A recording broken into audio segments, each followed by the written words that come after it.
Qiz yaxshimi yoki o'g'il? Qiz debdi ota shosha-pisha. Nega deb so'rashibdi. Yoshligimda onam eng shirin taomlarni pishirib, oxirgi luqmasini ham meni og'zimga qo'yardi. Yesam ko'zlari quvonardi. Keyin uylandim.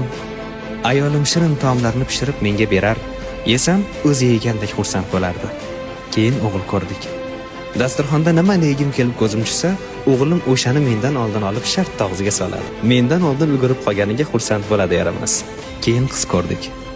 Dasturxonda o'tirsak, qizim o'zi yaxshi ko'rgan yegulikni olib menga yedirmoqchi bo'ladi.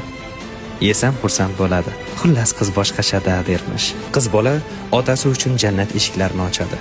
So'ng turmushga chiqib, halolini yarim dinini himoya qiladi. Ona bo'lgach esa jannat oyog'i ostida bo'ladi. Agar bu so'zlar asl ma'nosi tushunilganda edi, butun dunyo musulmon erkaklari qiz farzand tug'ilishidan xursand va g'ururlangan bo'lardi.